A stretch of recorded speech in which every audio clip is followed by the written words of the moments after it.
Welcome to Linkronicity, where your journey and destiny link. I'm Stacey, Kumagai, your linkologist, and I'm here to help you link your life. Today we're going to be talking about the link of optimism. You know, glass half full, glass runneth over.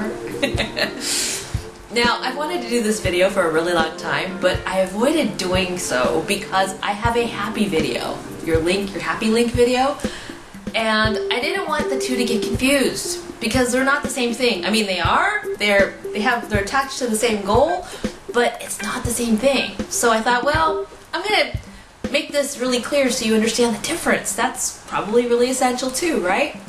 So let's talk about it. The link of optimism is somehow related to your link of hope, which ultimately gives you the mood of being happy. So those are the three: hope, happiness, and optimism. They're cousins. And then there's the link of expectation. Now, the link of expectation is not to be confused with the link of optimism, because expectation has a dark side, it has a negative side, and the expectation link is when we're expecting too much and then we feel let down.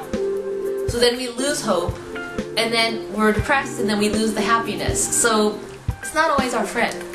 So let me break this down a little bit further in a less clinical and more pedestrian, everyday way. And we're going to do it in a fun way because I think you all can relate to happiness and optimism in the context of Disneyland, the happiest place on earth.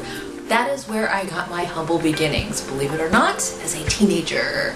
I was working in guest relations, and I would do all the tours and taking people from all over the world, all over the park, to the 7 major lands of the park.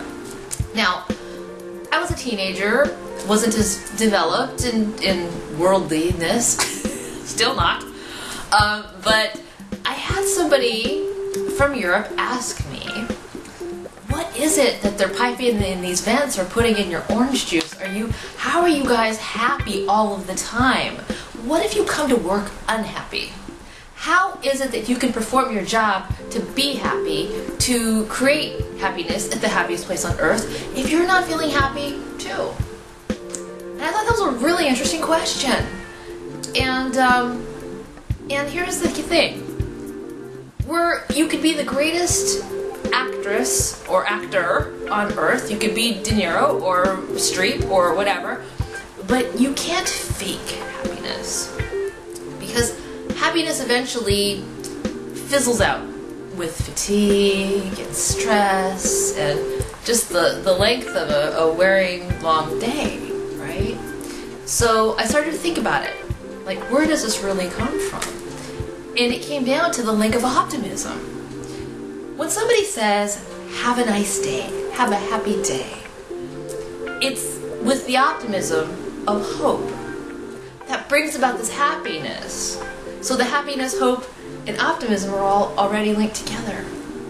Now, that's not to guarantee that everybody's going to have a happy day. Now, it could be our goal to have optimism, that the day will be in a positive light.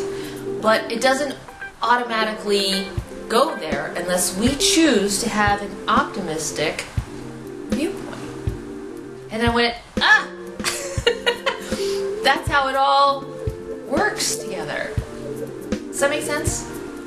When we have hope, hope is a good thing. Hope is a beautiful thing to have. A lot of us cling to the idea of hope.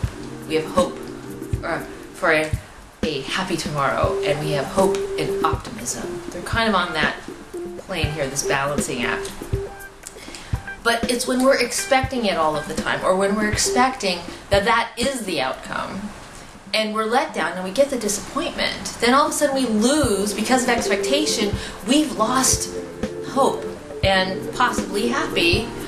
But the optimism still has to have a major play in this entire journey of ours in order for us to keep going. Because that's why we wake up every day, right?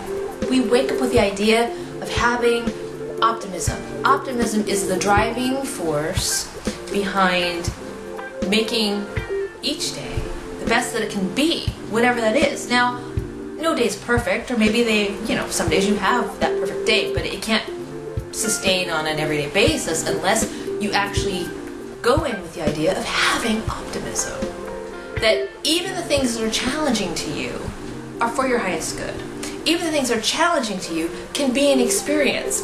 And back at Disneyland, we had some of these mishaps that happened while in the park.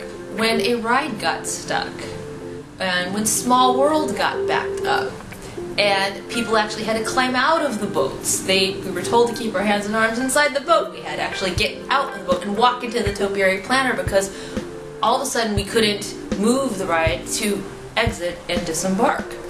So, of course, it wasn't perfect, but people were laughing. People were smiling at the idea that they got to experience something. So they came in with optimism. And yes, they left happy, even though there was a mishap and it didn't go exactly perfectly to plan because they didn't expect it to. And those are all connected, and that's when you can go, that's how it all works. That's how it all works. That's how we can maintain optimism. Not having the expectation. Walking in thinking that every experience is for our greatest and highest good. And we can find a pearl of joy or a pearl of happiness and a pearl of hope in having an optimistic attitude toward everything that we address in life. Now, I know there's some days that are tough. You know, we're human, right? We wake up on the wrong side of the bed and we're like, And we don't always wake up joyful. But we can go into the day with optimism. And if we go in with that idea that optimism can carry us through to continue to have hope and continue to have happiness and remove expectation, then every day can be a wonderful, happy, hopeful, joyous, optimistic day. I'm Stacey, Kumagai, your Linkologist, here to help you link your life. Be sure to follow me on Facebook, Twitter, Linkronicity, blogspot.com, and go to Linkronicity.com for private coaching sessions. I hope you have a wonderful, optimistic day.